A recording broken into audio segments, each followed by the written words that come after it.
Yo, people, it's DJ Vectra. You're now locked into the Urban Download.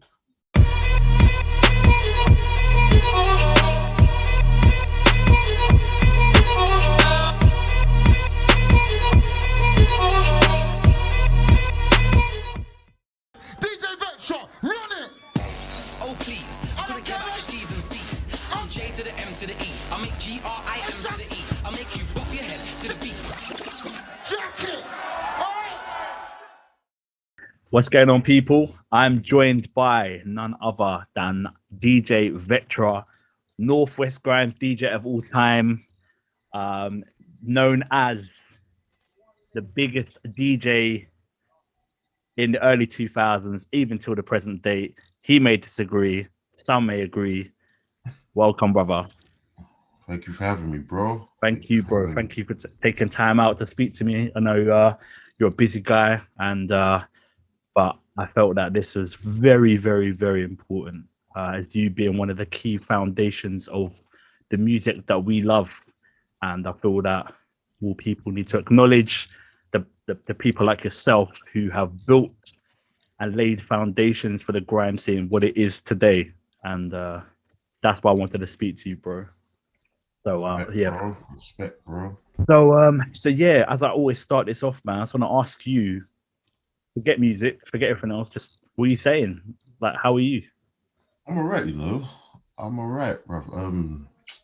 I've been off work for ages. So Furlough thing, yeah? Furlough. Do you know what? I've been off and on. I think March to July, I was off work. Then I went back like July to Christmas.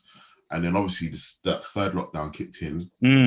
I've been off since Christmas, basically.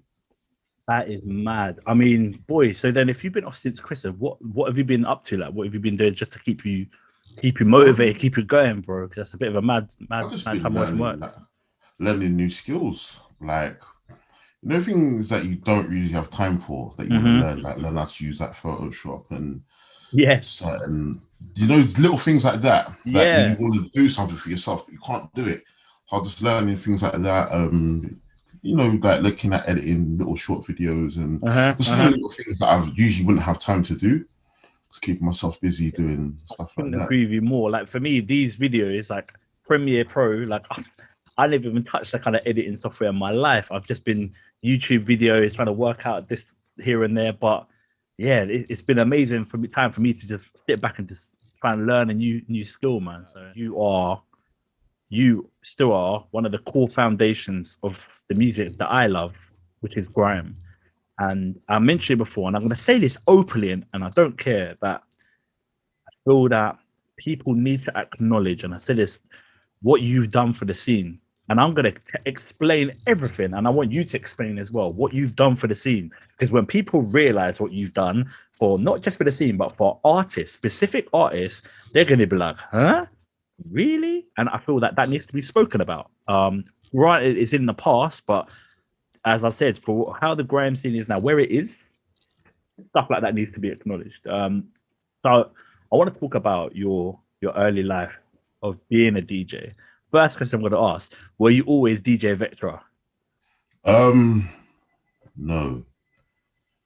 So when I first started buying like records, I used to label them. And I didn't really have a DJ name. I wanted to be called like, I used to watch wrestling, innit?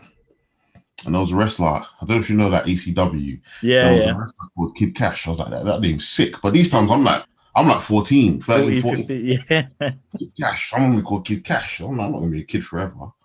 I want to be Kid Cash. But I chose Vectra because our first ever booking, they was like, you need a DJ name because we're making the flyer.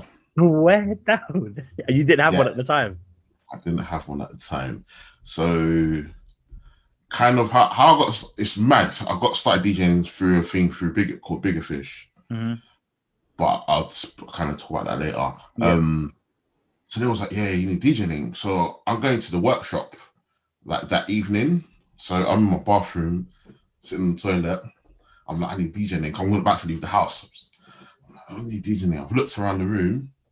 I saw a bottle of bleach from Safeways. Safeways, remember Safeways? Yeah, of course, it's the work there, bro. Yeah, Come on. Safeways, and it was called Vectra bleach. Oh yeah, I remember Vectra. that. Yeah. So I'm like, that's it, Vectra, you know. And as I'm walking into this thing, I'm like, Vectra, you know, you're saying, I'm like, Vectra, I don't have a ring to it, though. Vectra. Yeah, I'm Vectra. I think in my head now, I've made up a word. I'm 16 Out of years nowhere. old or 15. I've made up a word now. Vectra. Got to the place, told him, yeah, I'm Vectra. Cool. Lo and behold, so these times I don't know nothing about cars. I'm 16. I can't drive. I don't even care about driving. Like, I'll get on the bus. You're right. One day, I've seen a billboard. Like, yeah, the new Vauxhall Vectra. I'm like, wow. Okay, so I've named myself after a car. And you know what? There's another DJ from the ends from West London called Corsa. Way down. Corsa. People used to say, yeah, Vectra and Corsa. You man, like, you're doing your thing. Yeah. Oh yeah, that's where Vectra came from. Okay, that's mad. Because again, like if you just ask anyone, you just assume that he must have that's the first whip he must have bought or something like that, and just named it after that. But I've never owned a Vauxhall in my life. Yeah. Boy, you're probably never gonna with that name. The one's there. I should have bought one for Bance. Yeah, 100%. Trust me. But you're doing a good advertising campaign for them, man, as well. But yeah, you know them ones. But you mentioned how obviously you're a DJ. Obviously, probably 14, 15-year-old. You bought your own decks when you were about 15 years of age. You did your first step around 16, as you mentioned. Like, what was it that you thought you needed to be a DJ? Like, where was that moment? I mean, did you have any musical influence in your family, or was it just something you just picked up from being with the man then around? My dad used to DJ back in the day. They used to do the so my parents are Jamaican, family's Jamaican. So used to do the sound man thing. Oh, so, wow. They used to do that. So I grew up around music, like from reggae music, dancehall, R&B, soul. Even in like Jamaica, my granddad owned like a club. So it's mad sound clashes. Yeah, my mum used to play tunes in her dad's club. Do you know what I mean? Yeah. Wow. Funny in that.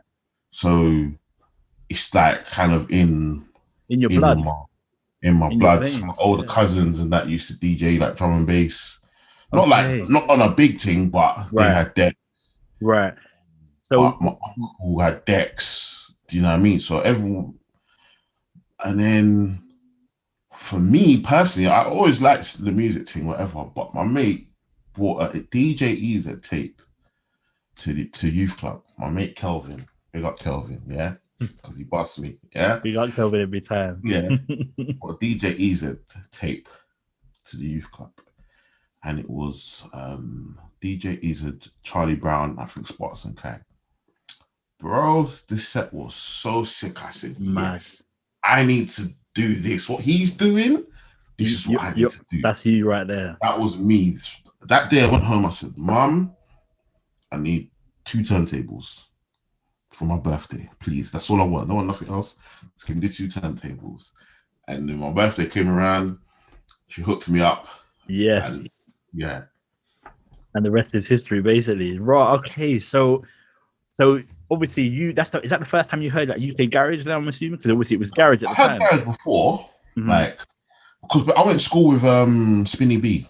Oh wow. Okay. So obviously you were about that then. Yeah. So he was that. He's an inspiration for me as well. He was in my class, and he was doing that radio. Yeah. All them things. Man was like 13, 14, coming to school Monday, like from early. Like everyone's listening to So Solid Sundays and that. But Spinny B's in my class, so of course I'm listening to Spinny B. Right. So he was an inspiration as well. So I got like loads of different elements. Yeah, inspirations and influences. Yeah, definitely. So okay, so you bought your decks. You're what, 15, 16, I'm assuming. So what happened? What vinyl situation wise? What was the situation with that? I was buying vinyls from before because we had the turntable in the house. Okay. So So let me talk about. So you were just buying it. You were just collecting for yourself then. Yeah, just personal collection because I always bought like CDs and that. And I was just buying vinyls as What were well. you buying? What kind of genre? Was it just garage, or were you buying the garage? Was Grime Garage about that then for you then? Yeah, I was buying garage and them times there, man didn't know the name of the tunes, so you had to go in the record shop and hum them or sing it. Or Yeah. man missed out on bare tunes. I Trust was me. buying whatever I could find, and I used to buy like R&B and hip hop as well. Okay. I got R&B hip hop vinyl collection as well, so I was buying both at the same time. Still got them? Still got them, bro. Still, I can see them right here. Like, still got them gathering dust. Them ones there. Okay, so what? So you were just obviously you were using just the one turntable in the house. Just use it. Obviously, you clearly tell that you're a fond lover of music. So you were just buying it just to listen to the rhythms. What? I forgot something now. Yeah. Go on. In school, one of my brethren, he used to DJ as well. DJ Pleasure. He had a mixer. He bought a new mixer. He said, "Oh, I got a mixer."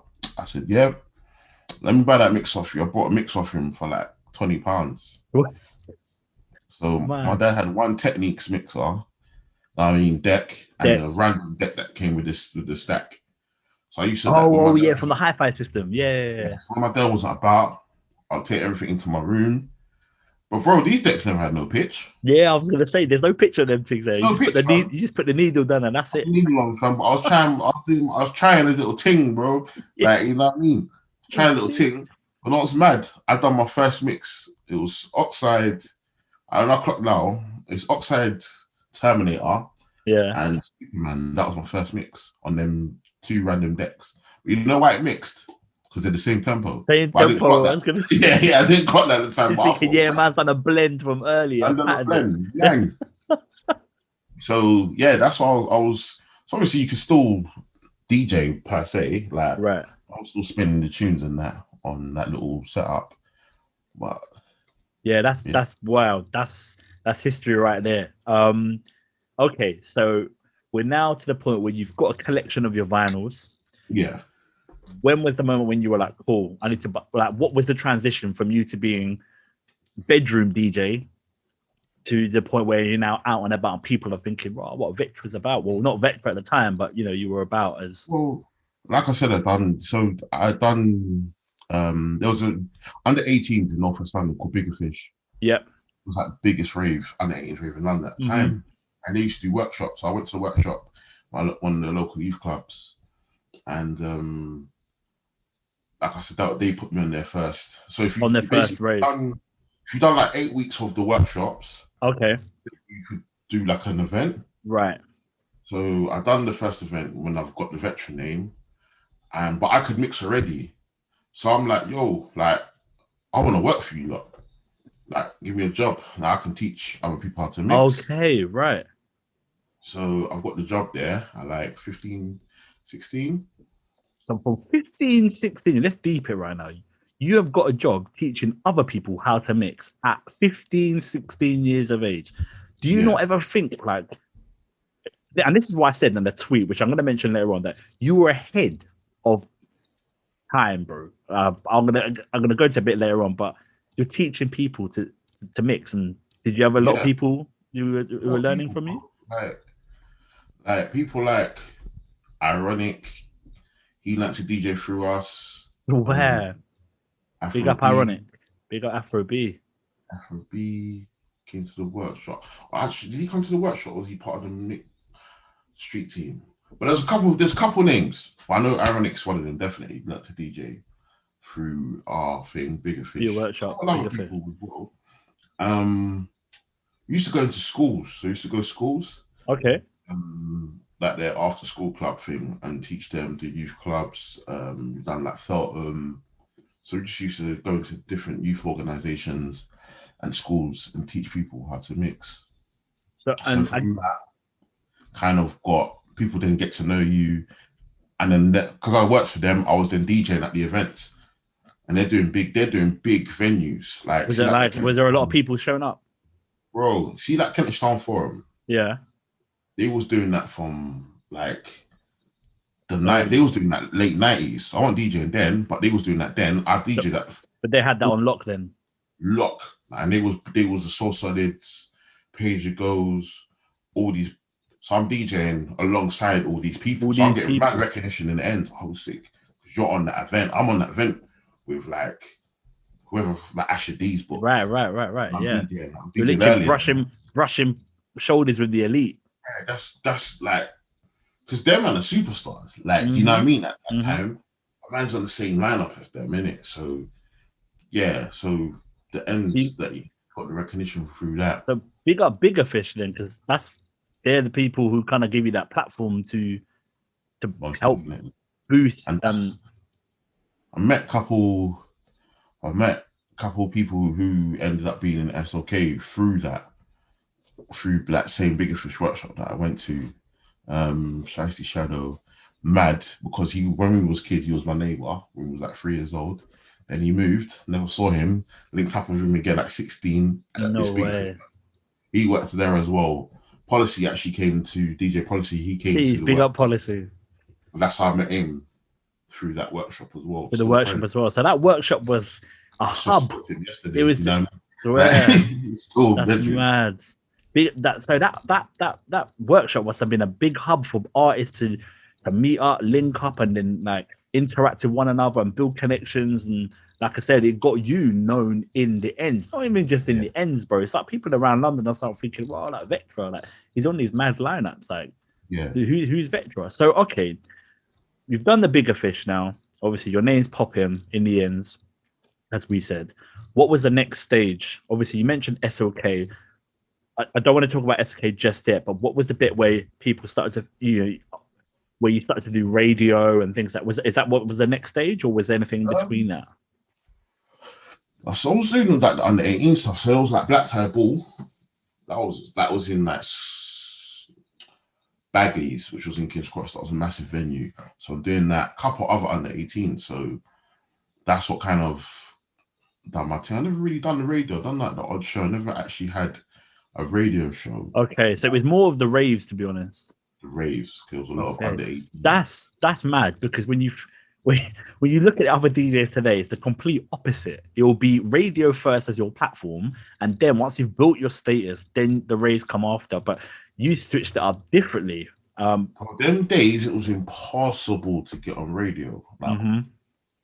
Like think about it, it's a pirate station, and it's just a burner mobile phone. Yeah, in some flat. And say, yo, how do I get on? Like, you might be lucky. The DJ might say, oh yeah, I'll pass your number on. Yeah. That ain't happening. You know the ones that ain't unless you know somebody. Yeah, right. It's mad. Like, it's mad. So yeah, it was the raves that. Okay, right. So your name's, as I said, your name's popping. There's Vectra now on the raves. What happened next? Let's talk about the transition of Vectra. Transition, imagine. So it's finished school, first year college now. I didn't want to go to college. Imagine that. Didn't want to go. Mum wanted me to go. M1s. I was working at the Bigga Fish place. I'm like, I'm DJing, I'm doing bookings. You're doing what you love and you're getting paid. I'm not going to college. Mum's onto me. You need to go to college. Signed up random engineering course. City of Westminster. Bopped into the room. I see Suavo in the class. So I've known Suavo. I've known Suavo since primary school. Big up Suaves. So I bopped in there, seeing Suave. I was like, oh, what are you doing here? The same thing. Oh, yeah, man, just signed up for this thing. For the sake of it. So man's cracking joke, whatever.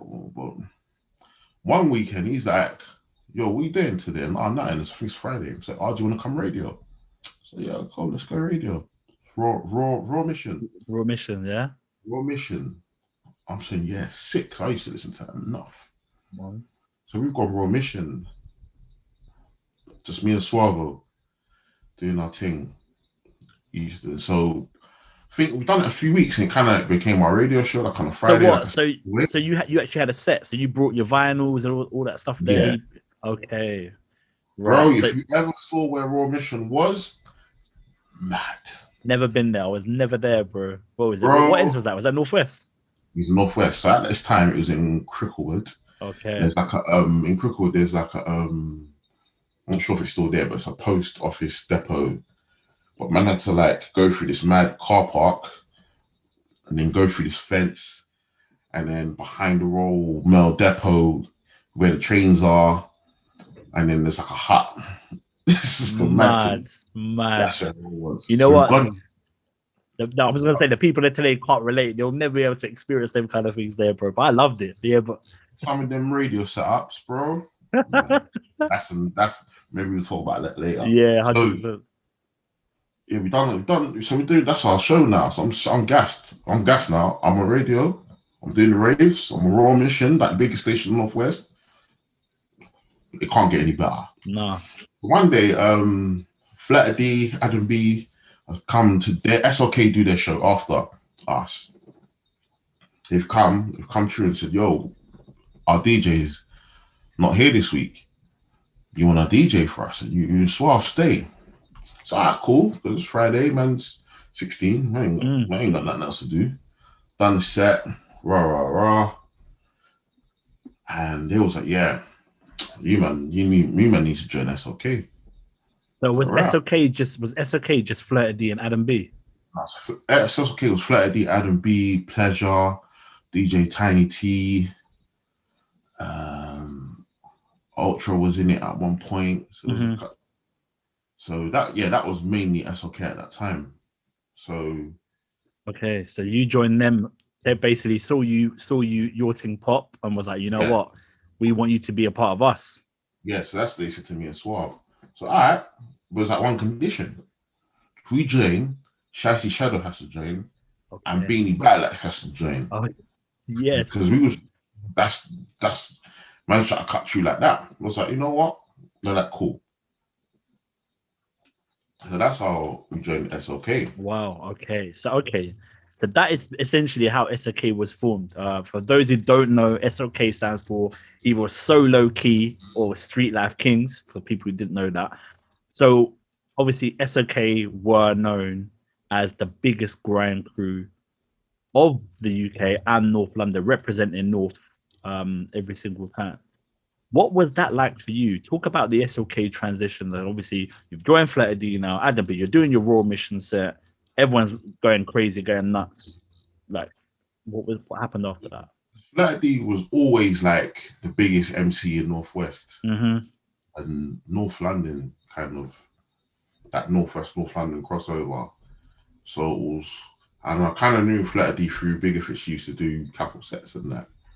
So we've just combined our powers. We've all got different links. So I've brought them into Bigga Fish. We're doing Bigga Fish. We're doing whatever opportunities they've got. They're bringing us into all the radio stuff. So we're just running with that. Like we was running with that. You are. It's showing, and I'll talk about, and it's evident with your whole journey that you were that guy. You were that person that link. Even though you said everyone else had that link, but you were kind of a big link. Like obviously for you to get them onto Bigga Fish, that helped them, and it helped you. But obviously getting in the raise. Flat used to do Bigga Fish from before, to be totally Okay. honest. But because I work there now, I'm like. But that's what I'm saying. Yeah, I was like, need to book Flat D and I Yeah. could be leaning on them to book them and them. And Suave used to do Bigga Fish as well, way before I did. So it was a plus. Shicey Shadow worked there before I did as well. Okay. So it was a sick, like, yeah. the power was sick. The power The energy was there. The synergy was there. 100%. They used to like, so they had another part of Northwest, like the Edgeware side, that going up them ways on lock. So we had like, we was from like Kilburn, and them lot was from like Childs Hill, kind of a nation, and like Cricklewoods, that that side of Northwest. So they had that bit on lock. So they're bringing us into their thing, and we're trying to bring them into our thing. So the combination, so that's how we've got Northwest on Smash. And then they brought in Scrap Star at the time. Scrap Star at the time. I think he kind of just started MCing. He was still in school at that time. So they brought him in. And then I think about a year later, like Ribs was joined. Yeah, so you You know, had didn't you had like you had Mondi as well? Mondi was about as Monday well, was was it? like later, But he was more starting on the producer kind of flip as opposed to being a yeah, DJ, right? yeah. Monday was like Ribs' brethren, so that was kind of natural. Um, but he was like latter end kind of Right. thing. Oh, okay. So He let's was talk. he Yeah, go was ahead, still go ahead. working with the man them, but he was more latter. Do you know what I mean? And Okay, then okay. yeah, So SLK, as I mentioned, was one of the biggest crews in the UK in the grime scene. What was that like for you? Because obviously now at that time we had Channel U, we had Pirate Radio. I loved it, I missed it, but I would look at you guys and I'd be like, "Whoa, these are the elite in grime." Like we people would look up to you and be like, "Bro, these guys are doing bits." What was that like for you? do you know what? Like the man them are humble, bro. Like a man them didn't even know like how big like we were or are. You know, go like West End or something, and you'd see someone and they would say, Mm-hmm. "Yo, what one?" You say, "What one?" Safe, isn't it? Because, but man's not deep in like man actually look up to man and respect man like that. We're just normal guys, bro. Because Mm-hmm. man's going radio, and then I'm going back to whatever state man's chilling and I'm bucking up my mates and chilling, bro. Do you know Living what I mean? normal Like life. Mm. normal life, bro. Man's going college on Monday, like chilling with my mates, normal, bro. Everything's normal. Like you could, like if you came Kilburn Harrow, you'd see me, like you'd See see you, me. man. Yeah, Like, yeah, do you know yeah. what I mean? Like you'd see us, bro. Like But so, it to us, we was just the ones out of the because other man them DJ'd as well right. around us. So in our eyes, we was all equal. Like even the guys who just ended up being bedroom DJs, like I kind of used to look up to them, man. I'm like, yo, you man are sick. Mm. You man are sick. Like, I'm not bigger than you because you man are sick. Yeah, Do you know yeah. what I mean? Like, so Mm-hmm. man don't even look at it like that. It's crazy, bruv. Like, when I think back now, I was like, right, man, them was But big.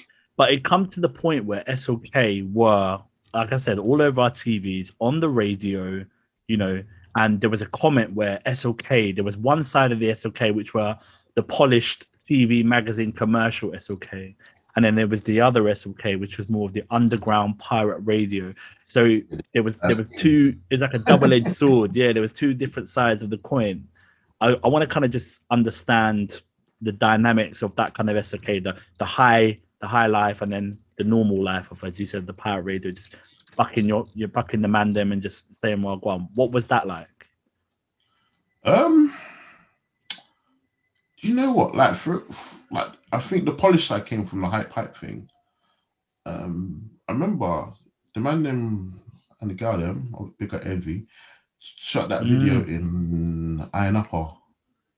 Can't remember what year, 2004 maybe. What, the hype Five. pipe video was in Napa? Oh yeah, of There's two course. videos. There's two There's two videos. videos. Yeah.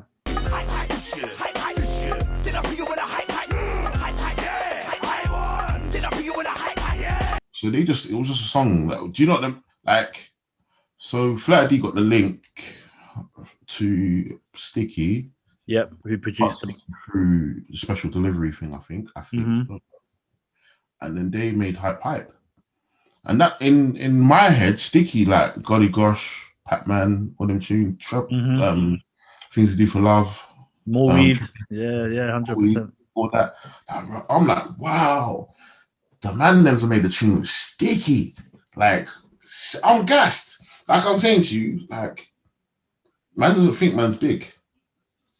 So when the man, like, when Flat are doing these tunes, Eskimo dances and all that, Mhm.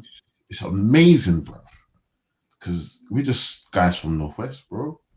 Man, like, the man that was rubbing shoulders with Roll The Deep elite. and Mhm. Nasty, and but to other, maybe on the outside, we was like at that time we was equals to them. But at first, it's sick, it's gas because man's listening to them, and man know them and there's lyrics. Do you know what I mean? So yeah, back to Hype Pipe. Them not just shot the video in Iron Apple, and it's gone Channel U, and then it's got signed. It's got signed, and they done the new video. Da, da, da, da. That I mean, for the man, them, for people, as I said, you're just regular guys from Northwest. All of a sudden, your crew have dropped a banger, which like blew the grime scene, and it got signed as well. Like that must have just, I mean, for the man, that's a win. That is as a flipping win. You get what I'm saying? That is a champion thing. Crazy, bro. I think at that point, the man knew. The man name's big. The man name's like big. Like I remember, like the girl I was with at the time. She's gone like college, and the videos played on the TV, and she's like, "Rah!" Like everyone's like, "Rah!" Like that's what I'm saying. I'm like, that's mad, bro. Like you see when they filmed this hype video, this new one. Mm-hmm. I called in sick at work to go to the video shoot. Yeah, I was working at M&S. Like, you know what I mean? I was calling sick. Like, you know what I mean? Like, yeah, I'm missing out on this. I'm missing out on that. You mad? Man was on a mad video shoot, video sound, and I'm going to work the next day, bro. You know what I mean? Yeah, man's got passion for the thing, boy. You had to do what you got to do, man. But that's just incredible. So, okay. There were highs and lows of SLK, and it was unfortunate because, like I said, you were brushing shoulders with the elite of grime. How was that being Northwest? Like, you know, there was Northwest, and you had East, and you had South. Like, obviously, everyone said that. You said that everyone was blessed and everyone got along. But did you feel a type of way where you were, people were looking at you like, "Oh, what? Who are these North fans? Like, what? They didn't. Bro, like, I'll be honest, man. They didn't want to let man in. Mm-hmm. They didn't want to let man in. See what helped us, yeah?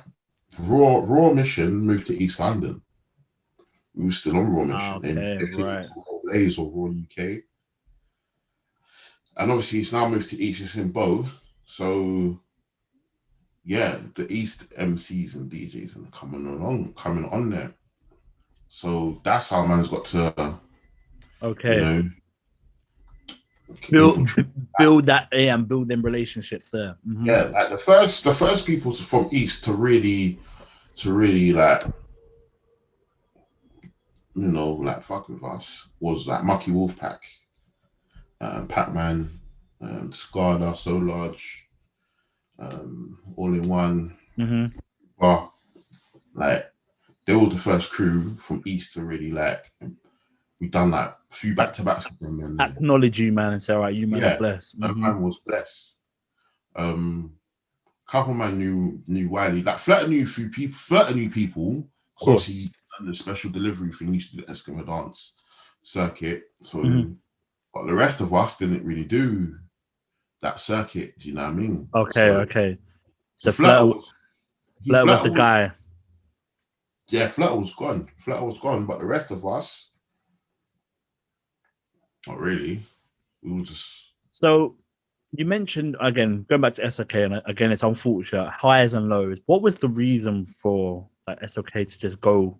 Everyone went their separate ways. Was it just a personal thing where people just had their own lives, or was it a bit more more than that? Man, like everyone life kind of thing. Everyone kind of grew apart. It wasn't like nothing like major. Like everyone still talks, do you know what I mean? Like no one, like it wasn't like a mad falling out. Okay. Which is the usual from grime crews, like obviously from back in those days, a lot of people were like, there was mad politics. Yeah, like no one fell out. Like, SLK was a big crew, bro. Like obviously we had younger SLK. He's Latin, but I'm straight from the area. I did the bus in the up straight in the area. No, from a gutter. Walking and talking like you're from the gutter. That man scrapped that. And then man was just SLK. Do you know what I mean? Okay. Like J Money, King Praise, Iceman. On that Blacks. Yeah. Vega, like, Era Monster. I'm saying, man, Tall Boy. Like, so there was a lot of people, but everyone was brethren. And obviously, plus we've got more members. Policy's joined, Mondy's joined, Big Mighty's joined. There's a lot of man. There's a lot of chefs, and obviously sometimes no one, man, they fall out, but everyone's got their own idea. Like Flirt and Adam are kind of they're doing their thing because they got their hype thing. They're doing their PAs and that. The rest of the man them are doing pirate radio still. And then just yeah, life. I understand. Yeah, there was obviously a divide there, but at the same time, it wasn't a divide where it got political and you man just went over. Okay, cool. You know what? I'm here to talk about you, and I know we've discussed obviously your foundations, but I want to talk about your DJing career for radio. From my understanding, that you started to DJ on Freeze. Is that correct? Freeze FM. I did a bit of I did Freeze a little bit. Was that, from my understanding, was that where you were able to? I mean, talk about that. For apparently, Freeze FM was the place where you were able to get onto Rinse. That was like the building block to get onto Rinse, if I'm not correct. I got onto Freeze through, was it through Policy? Policy was on there. Freeze from 90? Is it 92.7? Something like that, yeah. Yeah, Policy was on Freeze for a minute. So I'm not sure. Either Policy or someone else, maybe Bossman, the old SLK manager, might have sorted it out. But I got into Freeze, and then let's chat to Spy. I said, "You're Spy, man. Like, I want to get on Rinse." So he put me in touch with a guy called Sterling. Sterling used to do scheduling, and Sterling was like, "Yeah, do a demo." So, but it's mad because he was like, "I'll do a demo and do hosting on the demo." Oh, at the same time. Bro, I've recorded this demo, but I'm hosting that. Big up Jedah. But you're not like, you know what I mean? Like, there's no one there, no one listening. Yeah. I'm like, oh my days, man. I must take on here, bro. No enthusiasm. Like, but he locked into a couple of my free shows. And yeah, he offered me a show. It was a Friday, 1 till 3 a.m. or something like that. But for you, that didn't mean anything to you. It didn't matter. You were just on Rinse. See where man got that call? It was amazing, bro. It was amazing. Rinse. I mean, Rinse. Man from Northwest.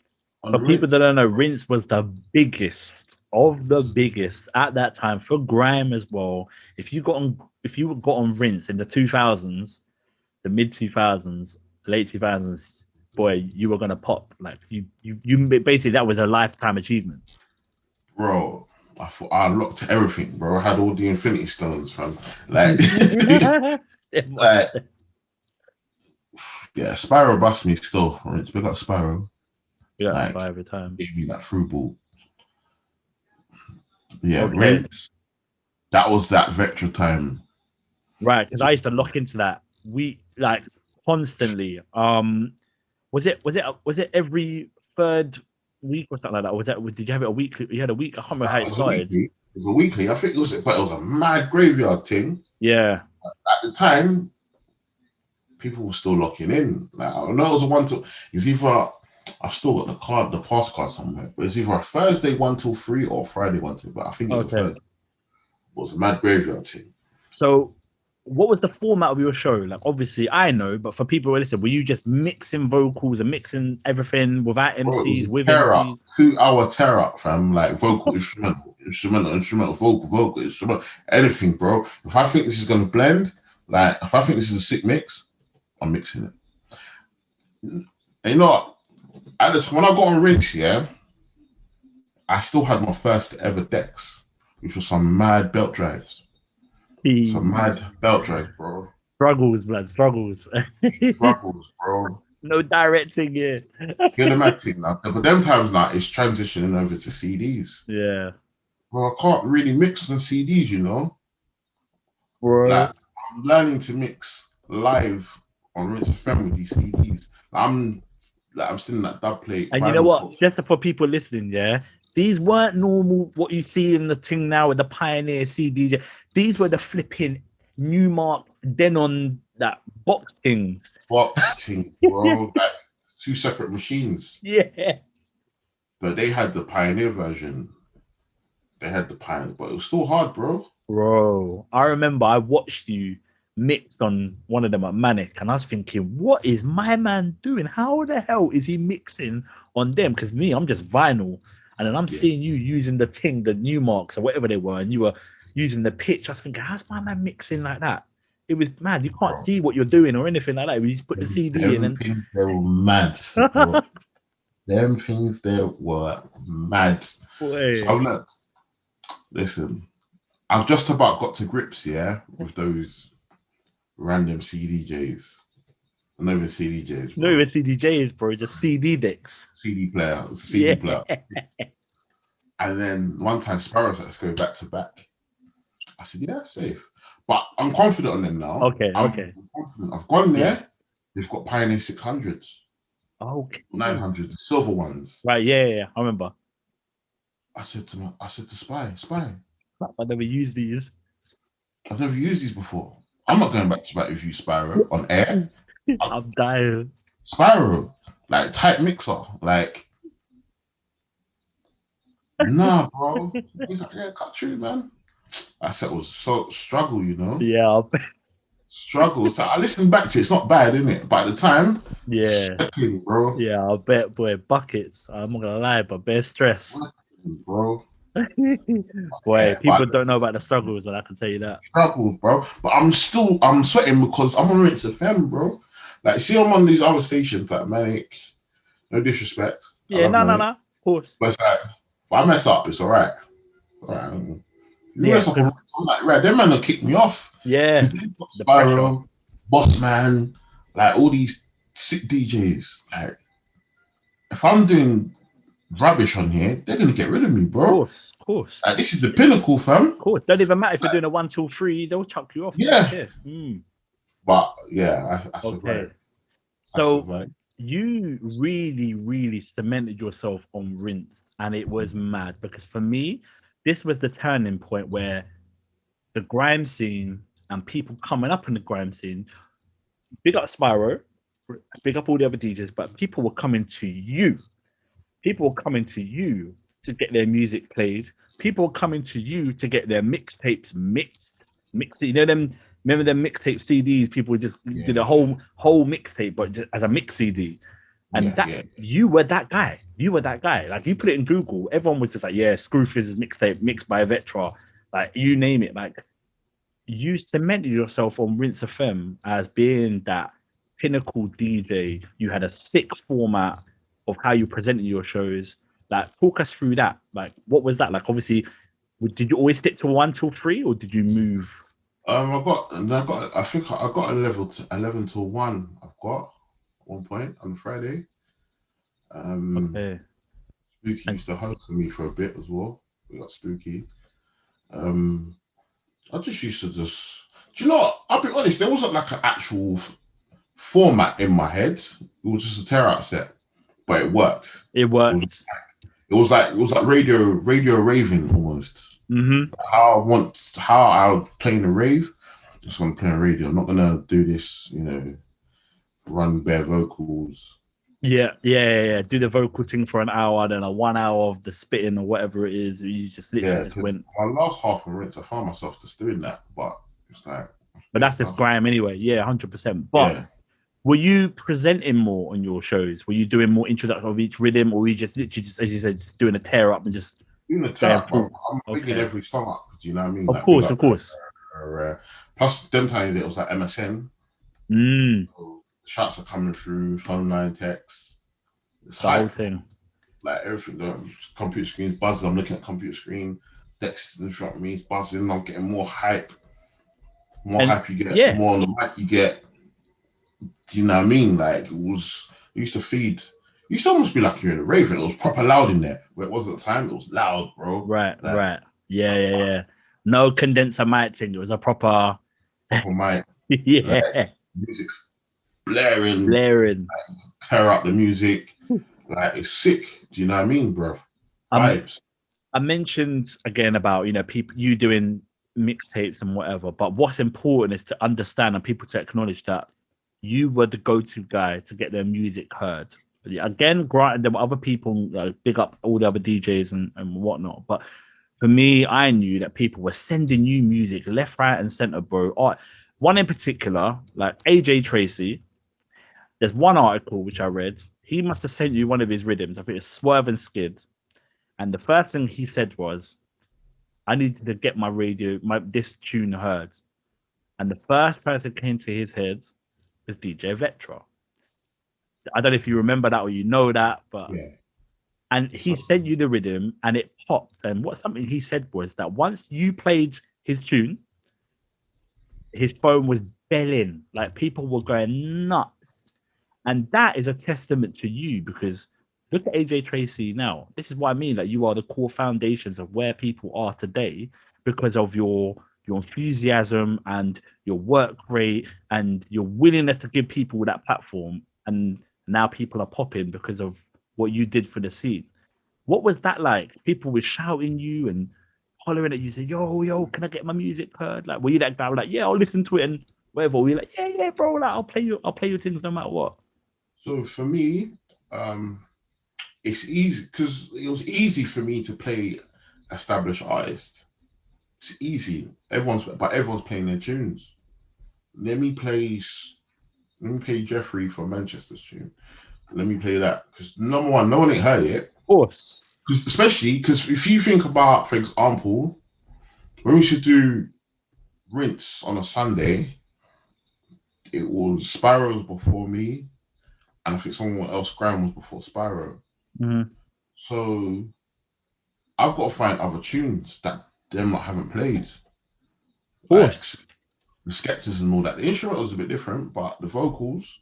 Think about it, you're lots of Rinse on a Sunday, and your favorite Grime DJ is on, but everyone's playing the same tunes. Yeah, it's gonna get boring. It's gonna get boring, it's gonna lock off. So I was like, let me try and find other people's tunes. And obviously, the job as a DJ is to champion tunes, bro. Like I think that's kind of forgot in this day and age. It really is. Let me find, like, them exclusives. Them like, dub plates. Back in the day, we used to phone MCs and say, yo, like, any new tunes? You'd phone or try to get through to Wiley to try and get this new rhythm or whatever. DJs used to go music house and chill. Mm-hmm. And hope producers cut through. Do you know what I mean? I've been at music house for the whole day, bro. Like waiting to hear them dub plates. So yeah, I'll have that. Like let me grab that. Yeah, like Terror Danger and that will be in there. Tunes, and let me cut that. Do you know what I mean? Like the DJs used to do that. So I've always been on this thing like we need to champion tunes, like new tunes, people from out of London, abroad. And someone's sick, man. Do you know what I mean? So I think people then knew or recognized, okay, like Vectra plays like up and coming or unknown artists. So there's a chance that he'll play my tunes on the radio. And I mean, that's a perfect example. I mean, like I said, big up AJ Tracy, but like I said, for him to acknowledge that what you did for him. I met him at football at Power League. So Tiatson was playing AJ Zoo and all them tunes on Mode. Right. And Tiatson used to organize like a five-a-side football thing. I remember. Grime aside. No, was it Grime? I can't remember. That was like a tournament that he done. Yeah. Before that, we used to go to. So I've met AJ and Zoo that particular day. And he's like, yeah, he's got tunes. So I've given him my email address. He sent me Swerve and Skid. And I've played it next time I've gone on radio. Do you know what I mean? Yeah, bro. Like I said, he said it himself. Like, he couldn't believe it. Like, people were just going nuts. And people really like, bro, that's one of the rhythms. Like, we never knew that you had tunes out. And yeah, well, Vectra was the one who played it. But moving forward, I mean, from obviously the SLK days and whatever, and you're now on Rinse, you did a lot of stuff with P Money. You were with P Money quite a lot. Like, how did that come about? And like, what were you doing? Because I know you did I talk about the pizza box, DJ decks and stuff like that. But what was it before that? Like, how did that come about? I met P Money through Blacks. Obviously being in younger SLK. No, not younger SLK Blacks. Okay. Blacks, OGs Blacks. Right. Obviously, remember Manic FM days. Mm-hmm. His brother, one of the men called Meter, he was from South. He was Blacks. Yes, Meter from South. Come on. Meter. Blacks used to come up with Meter. So I met Blacks through that. I mean, Blacks is cool. from them times, mad cool. Little D came up a few times as well. So I knew Blacks. And then plus, I done the Neckel Camp thing a bit. Jammer and that, yeah. Obviously, Neckel Camp. So obviously P's his brethren and bought P Radio and that. So that's how I kind of met P. And yeah, he brought me into a few things, man. I mean, yeah, when we talk about the pizza box DJ decks, that was sick. Like, you know, there's articles for days about that. I mean, bro, that got like a million plus views on that. I know. That's mad. Well, I can see your hand is on the crossfader. Well, not even a crossfader, I don't know what the hell it was. I think P's just like shouted me and said, "Yeah, do you want to do this pizza box DJ thing like tomorrow, like hypothetically, like?" So yeah, cool, no problem. Gone to the place, and they've just whipped out this pizza box, bro. So I'm like, okay, and it's got like a picture of like decks on there. So I'm thinking, what's this, bro? It works. People ask me, like, does it work? It works. I don't even know how the flipping hell it works, because I just saw a cardboard box and there's something supposed to be a crossfader, but I don't see a crossfader, bro. I just see like, so it connects by Bluetooth. It's got like a Bluetooth. So under the, so it's like it's got like stuff under. Okay. So there's some stuff underneath there, like some mechanisms, and then the picture of like the decks, and it works, bro. Like, but I can't remember the guy's name who made it, but big up him every single time. I talked about your style, and I did a tweet the other day because boy, it was on skbeat.co.uk. It's on YouTube. Like everyone is watching this now. Please. I'm gonna put the links in the bio, but check out Vectra's mixes from the early 2000s. So I said this, you were ahead of the game. You mentioned about tune selection, because there are dubs I've never heard in my life. And I'm like, what is that? There are people in the comments like, blood, what is that tune? What is the idea of the tune? Like, you ain't gonna do that, you ain't gonna Shazam that, you ain't gonna find that rhythm. But it's not just the tune selection, it is the mixing. The mixing for me is the one that makes a grime DJ. As well as tune selection, which is important. But back then in the 2000s, it weren't, people weren't really cutting and sliding, doing whatever you were doing. People were literally just blending tunes and that was it. Mix it off and do it for the MC. But for you, I mean, how did you identify yourself as being that kind of that you know what? Sparrow used to do it as well. Sparrow used to do it, and Spooky. So I'm listening to Spy set and he's doing the madness. I'm like, no, I need to do a madness now. Like, I need to do a madness. And then he's phoning me and saying, yeah, that's madness. What you're doing. Okay. So that's what it was. Yeah, man needs to think of the sickest chops. Yeah.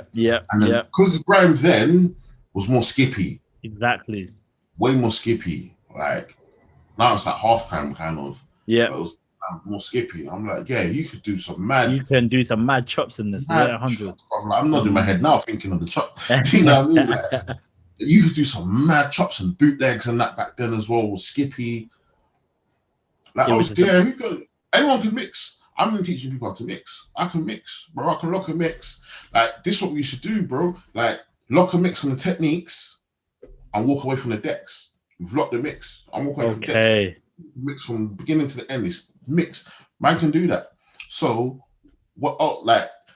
being able to mix is the basics. Is the basis. You need to take it a step up. There was no sync. So, who was DJing then could mix. But what's going to make me stand out? Everyone can mix.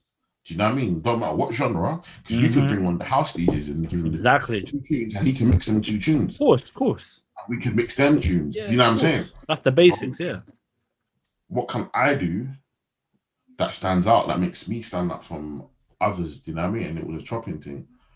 And bro, I'm gonna put the link in the particular show. Is the SKB.co.uk one. And it was just like, it was a madness. I don't know how long. I think a half hour, 45 minutes. I was like, what? Like, and the reason why I say I'm like, wow, is because you were ahead of your time. Like back then, it was like, what is this, bruv? Like, this is incredible. And like I said, your tune selection was on point. Your blends, your chopping, it was just like a complete madness. And yeah, as you said, you don't really hear that these days because the tunes that are being produced are more half beat. They're not really that kind of skippy kind of rhythms anymore, which is unfortunate. One question though, CD, vinyl, or Serato? Which one is your preference? You know what now Now, or if I had a choice overall, like forever? overall, okay, let's go with that. Let's go with the overall choice. Probably vinyl because I think vinyl sounded a bit better. If I'm honest, Bro, yeah, 100%. Just the rawness after it's been cut, like you could just hear. Yeah. Bro. Because you know when like you go to the dance or radio, you pull out your vinyls, bro, and like you flip it over. Oh, bro, the best feeling, yeah, little dust up. Make sure they know. Yeah. Yeah, that's sick, bro. Like people are playing like not now, but at one point people are playing radio rips. Mad, isn't it?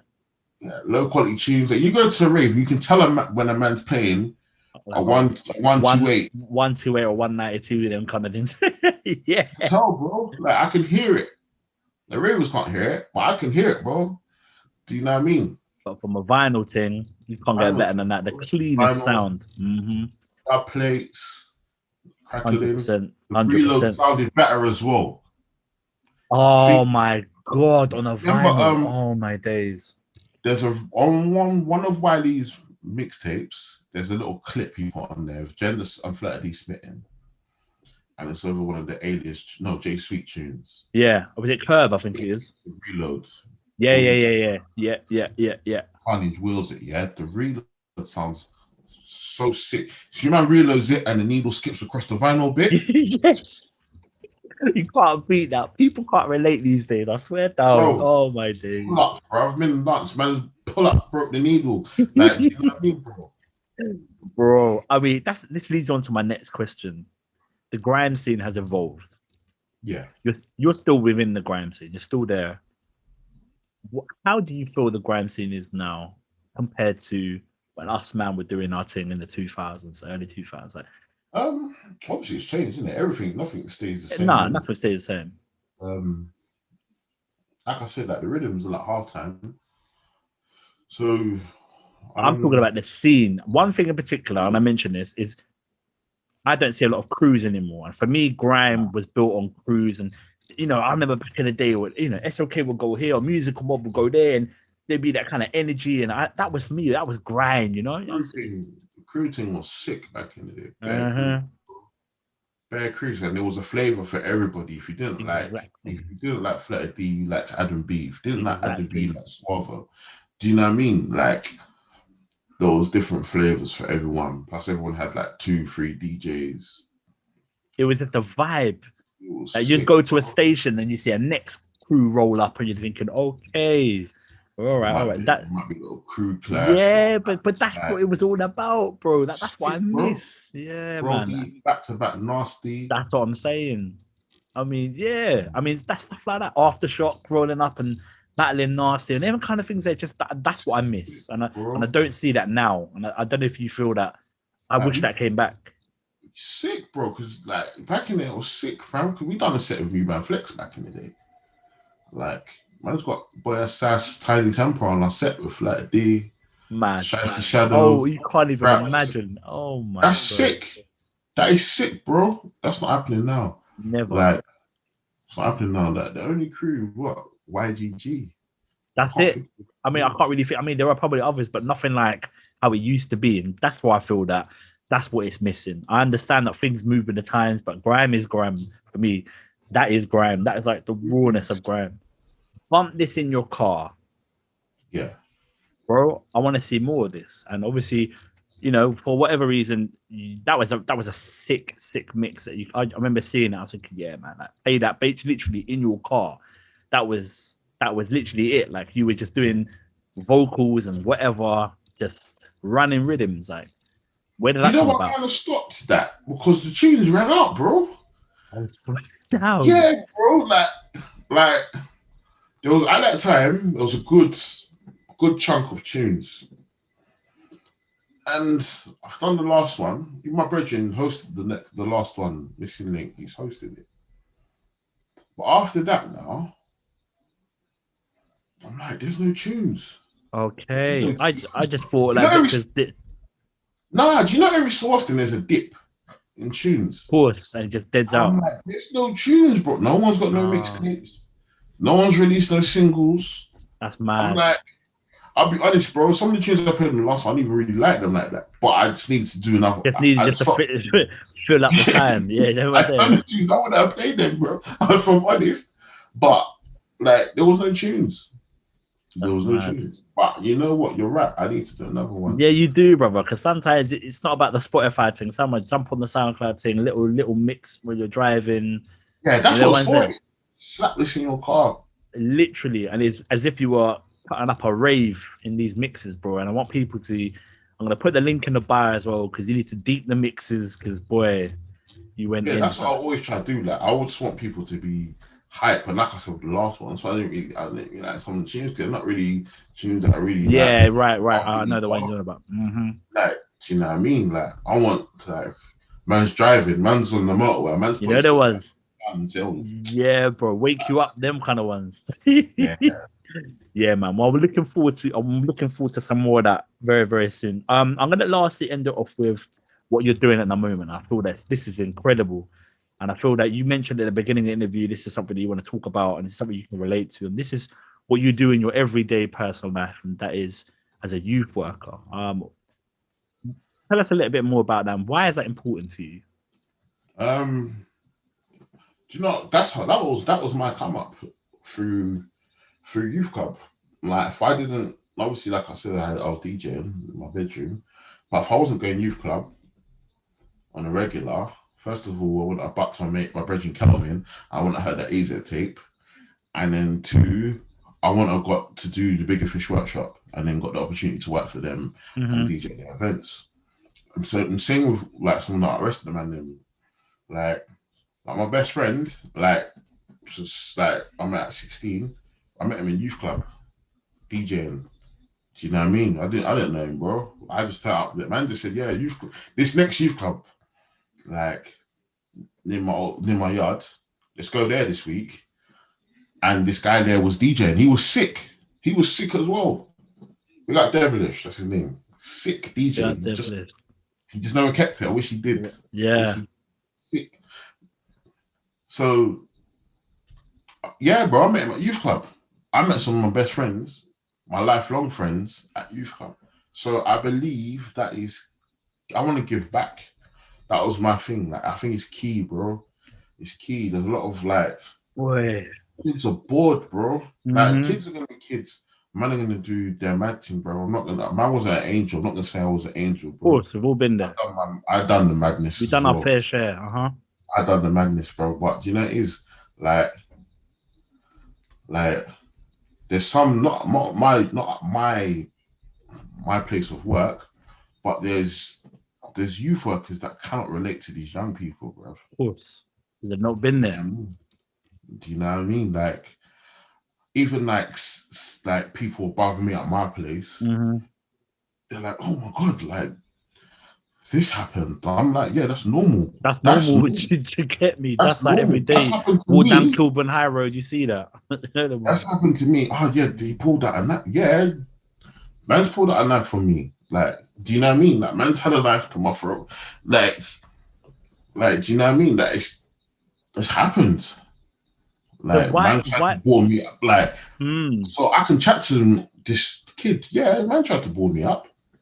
Do you know what I mean? Like, it wasn't successful, and that was the worst mistake he made in his life.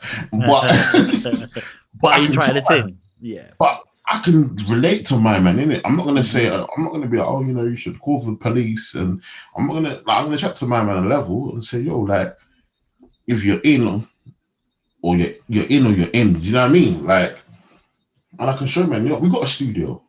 Okay, if man want to learn how to mix, I'll teach man how to mix. If man want to learn how to put out their tunes, I'll let the man learn to put out their tunes. Like, so we've got a studio, and remember the producer called Sovereign? Of course. We got Sovereign. He works at my youth club, bro. Where? Works at my youth club. I didn't even clock it was him till about a year later. I was gassed. That's mad. Sovereign, you know. Man made 007 with him. Yeah, like, man. My work colleague. He's just his government name at my workplace. Yeah, of course. You know I mean? Yeah. One time he said that he told me produces. He said, yeah, I'm gonna send you some tunes. So I give him my email address. Then I seen his email. I'm like, hold on. So I said, yo, rare. He's like, yeah, bad. So did you know who you were? Did you know No. that you? Oh, wow, that's No. even mad. No. So that in itself was sick. So that's even better for actually where I'm working. Like, yeah, he knows what he's doing. He's been doing this thing since the 90s. So we can help these youths. You want to make a YouTube channel, you want to film these videos. We've got, like, I made sure we've now got new Macs. And that's what I want to learn all this video edit software. So we go like, we can make music videos. Let's make a music video, bro. Just take your mind off whatever you need to do and just try and use it for somewhere else, somewhere more, bit more positive. Like, I mean, I was talking to Rochi, and Rochi is doing the same thing that you're doing. He's obviously with the youth work, and he even said himself that, like, you need to be able to relate to these people, relate to the youth, because if you can't, you're going to talk to someone you've never been in that situation. You can't. I'm not saying you can't help them, but they're not going to give you their all because they feel that you're not. As a lot of people, you think you can't relate to me. So how can you tell me what to do and things like that? But so you've been in that scenario and you're able to connect with these younger youth, and that's what I feel that these youth need direction and guidance. Bro, do you know what I mean? There's kids that are struggling in school that come to my thing and they'll tell me, "Oh, you're not a teacher, don't like me." I say, you know what? Give me a teacher's name and I'll contact them and we'll sort this out. Do you know what I mean? And I'll break down that barrier because I know what he's talking about, but I also know what the teacher's talking about. Yeah. I'll break down that barrier. I can see it from both sides. Because each side don't understand one another. They don't understand one another. Do you know what I mean? So they can't relate. Exactly that. Bro, like, I'm the only one that comes in so I'm not just like a normal youth worker. I'm like project coordinator. So I'm the only one that works like full time, other than like the line managers and stuff like that. But I'm the only one coming into the building in the trackie, trap star hat, night tracksuit. Keeping it real. Like everyone else is, wearing their office clothes. Yeah, corporate thing. For the building, my hoodie on. Yeah. Like the kids are seeing that. It's like, okay, yeah, he's one of us. But he works over there, so I know I can chat to my man. Chat to him on a level. I can chat to my man. There's other people that work at Info. They're like, is he a Fed? There was there, yeah. He's too well dressed to be a youth worker. Yeah. You know what I mean? So like I can relate to these kids. So if I can break down barrier, help someone, like that's incredible, bro. That's job satisfaction. Especially, yeah, exactly. It's so rewarding, bro. Especially during these difficult times. I'm not talking about the pandemic. I'm talking about what's going on the roads. Things are going out of control, and these kids need guidance. And when you've got people that can relate, like yourself, who've been on the roads, who can and help break barriers, that is what we need to make moves in this world. Is to help break down barriers so everyone can able to relate. And I feel people like yourself are incredible, bro. And that's why I'm very proud to talk about this, because this is something that you've done from a young age. You've been around the whole youth kind of center, the whole youth club kind of thing, and you're still doing it till this day. And like I say, from 15, 16, you're teaching people to DJ, and now you're still teaching the younger lot how to move forward in their lives in a more positive way. So I'm proud of you, bro, because that takes a lot of work. It's not easy. Not easy.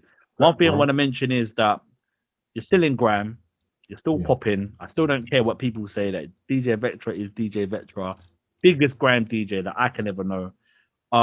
You did a little thing recently, because obviously your Jammers. Are you still Jammers DJ? Are you still technically his DJ? Still there. Yeah. Obviously, you did a lot of boiler room things with him. You did a little. I'm not going to mention too much, but talk about what you did recently. I see a video. I was thinking, oh, the +44 thing. +414. I see Vector on the decks. I'm thinking, wow. I see J and me. I see DWE. I see Jam. I'm thinking, what was that? Do you know that was sick? That day was sick. That's the first time I've ever done a set of J and me. Exactly. That's the first time it was, and like I say to you, bro, like people say, yeah, Vector big. I was gassed, bro. That's JME, fam. Like, do you know what I mean? Nah, bro, that's DJ Vectra, bro. That's what I'm saying, bro. I'm saying that's how like humble like man is in this thing, bro. That was sick. That was a good experience. Jammer dropped like an album, so they done like a +44 thing through. I don't want to say that was natural selection, wasn't it? Natural selection. That's the Mm. album meeting. So yeah, plus 44, hosted by That was Chucky. that was a sick. That was sick, and I thought that You was know, the energy was that's mad. sick as well, bro. Like Chucky's dad and my dad were friends, school friends Oh wow. back in the day. I don't know if Chucky knows this, but I do. And like stuff like that, it's just sick to me. Like that's sick. Like hosting on a mad Trust platform. me. Like people telling me there was mad views. Mad. Views. Yeah, bro. I mean, when I was thinking, yo, what is this, bro? I was thinking, I just got gas because I saw you on the decks, bro. That's what I was saying. I was thinking, yes, man. And Jack shouted me and told me about it. I didn't know what to expect, to be totally honest with you. you Like, just rolled up there. Jammer, listen, see Jammer, he's brought me into some sick opportunities, bro. I see Like it. we DJ'd in Gatwick Airport, fam. We What? done the P Gatwick Airport 2 years Swear- ago. swear down. What? Yeah, fam. Yeah, that was Done the guy Gatwick still. Airport. In the departure lounge. No way. What the Yeah. hell? Yeah, fam. Lad, you can't even write that. That's even mad. That's Bro, I had to bring my pop that day. I'm really joke, yeah. So his manager said to me, "Bring your passport because you need your passport to go through the border control thing." Bro, I forgot my passport, fam. I'm halfway to Backjammer. I forgot my passport. I'm like, oh my days, fam. Oh my days. I'm like, yo, I'm gonna do a U-turn. But these times I'm not driving, I'm on the train. So I'm like, yeah, of course. I'm gonna drop back on the train, go back to my and get my passport. And he's like, nah, it's long. I'm like, no. Phone his manager, he's like, but they bust me, they let me go through my license. Okay, all right. It's Yeah, like mad. Bro, I almost missed a mad opportunity. yeah, fam. otherwise, boy, you can't miss them kind of things there, 100%. Just want to end it off there. DJ Vectra, my brother, thank you for taking the time to speak to me today. Like I said at the beginning of this interview, you are one of the core foundations of grime. People need to recognize this, acknowledge this.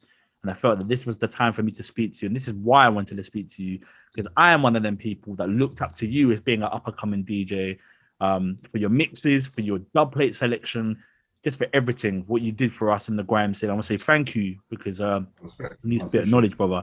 And thank you for what you're doing as well with your youth work, because that's also important to me as well, and for a lot of people, because it takes a real person to do that kind of job, especially with what the children, the youth are going through, and they need people, role models like yourself, to help us rise up and become better people. So big up and respect to yourself, man, because you're doing bits, and I'll say this, I'm proud of you, bro. Proud of what you've done overall, man. So yeah, big up to yourself, my brother. Anything else you got to say to the people then before we go? We got the people then, man. Like I always say, man, without the people, there's no Vectra, there's no music. 100. You know what I mean, bro? We got the supporters. They're not fans, they're supporters. Yeah, man, I'll have something new for them soon, man. New mix and that. I'll get back. We're looking forward to like a bumping this in your car, like volume. I want to see bare volumes, brother. I want to see it's on a monthly basis, bro. You got the RX2 now. No excuse, brother. Yeah, no excuses, bro. Come on, bro. All right, my brother. Blessings, respect for that, man. Thank you for taking your time out.